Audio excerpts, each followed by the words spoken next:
സത്യത്തിൻ്റെ പാതയിൽ എന്ന നമ്മുടെ പുതിയ പോഡ്കാസ്റ്റ് പരമ്പരയിലേക്ക് എല്ലാവർക്കും സ്വാഗതം. ദൈവവചനത്തിൻ്റെ ആഴങ്ങളിലേക്ക് ഇറങ്ങിച്ചെല്ലുവാനും നമ്മുടെ കത്തോലിക്ക വിശ്വാസത്തിൻ്റെ അടിസ്ഥാന പ്രമാണങ്ങൾ മനസ്സിലാക്കുവാനും ഈ യാത്ര നമ്മെ സഹായിക്കും.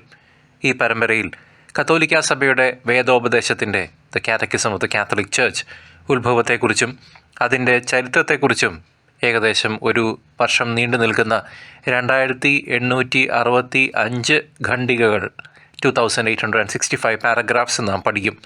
1980 വിശുദ്ധ ജോൺ പോൾ രണ്ടാമൻ മാർപ്പാപ്പയുടെ ദീർഘവീക്ഷണമാണ് ഒരു ആധുനിക വേദോപദേശ ഗ്രന്ഥത്തിന് വഴിയൊരുക്കിയത്. കർദിനാൾ ജോസഫ് റാറ്റ്സിംഗർ അധ്യക്ഷനായ ഒരു കമ്മീഷനാണ് ഇതിൻ്റെ സമാഹരണത്തിന് നേതൃത്വം നൽകിയത്. ഈ കർദിനാൾ റാറ്റ്സിംഗറാണ് പിന്നീട് ബെനഡിക്ട് 16 മാർപ്പാപ്പയായത്. നീണ്ട പരിശ്രമങ്ങൾക്കൊടുവിൽ 1992 വിശുദ്ധ ജോൺ പോൾ രണ്ടാമൻ മാർപ്പാപ്പ ഈ ഗ്രന്ഥം സഭയ്ക്ക് സമർപ്പിച്ചു.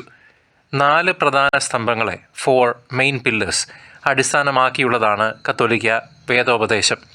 1 വിശ്വാസ പ്രമാണം ദ ക്രീഡ്, 2 വിശുദ്ധ കൂദാശകൾ ദ സാക്രമെൻറ്റ്സ്, 3 ക്രിസ്തീയ ജീവിതം 10 കൽപ്പനകൾ ദ കമാൻഡ്മെൻറ്റ്സ്, 4 പ്രാർത്ഥന.